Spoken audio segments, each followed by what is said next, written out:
We're in a marketplace we've never been before. And I want you to write this word down: inflation. Inflation is coming at you faster than ever before. Wonder why prices are up? It's not because the market's so great. It's because there's trillions and trillions and trillions of dollars being printed. The Biden administration just announced they're working on an additional $3 trillion. They just closed another $1.9 trillion round. And before that was, I don't know, a billion something with Trump. And in the last 12 months, we've printed almost $10 trillion.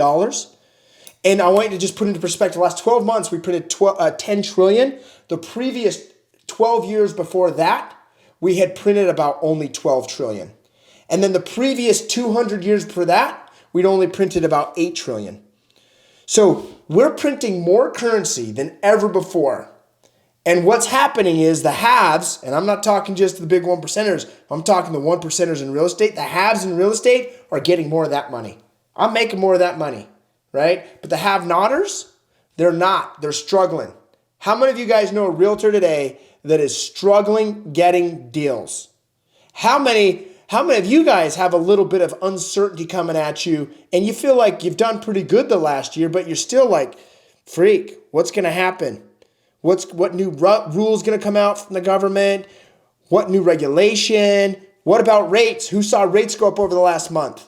So here's what we have to understand with inflation. I'm getting off topic a little bit. When inflation comes at us, you can count on two things: increased government regulation. You will see the government involved more in your life and our people's life as American citizens or Canadians than any other time in the history of our country. That is a guarantee. But the second thing you're going to see, and we're already starting it, are increased interest rates. Why are we seeing that? Because now we're trying to curb the inflation. And so they printed all that currency to stimulate spending, which we've kept it afloat. But what happened is the energy flows, the money flows to certain people's hands. Now think about how screwed up this is. Some people got a $1,400 check, while some companies got $10 million PPE funds that they didn't pay their employees with. So the rich got richer through this and the poor got poorer, which means technology and shift is coming faster at you than ever before in real estate. I want you to write three companies that you have on your radar that are actually causing you to doubt that real estate agents will even be here in 5 to 10 years. Think about it. What are three companies? Because they exist. Do you remember 1990 when maybe some of you don't, travel agencies were booming.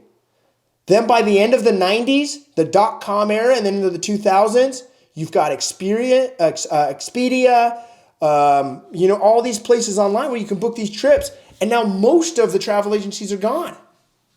But there are still some great ones. And what they've done, this is one of the keys of innovation, write this down, is the riches are in the niches.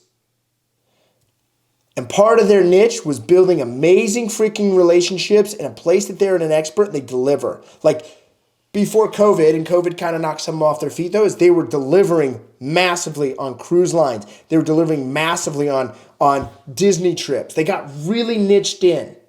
And then they were able to generate leads and make it happen.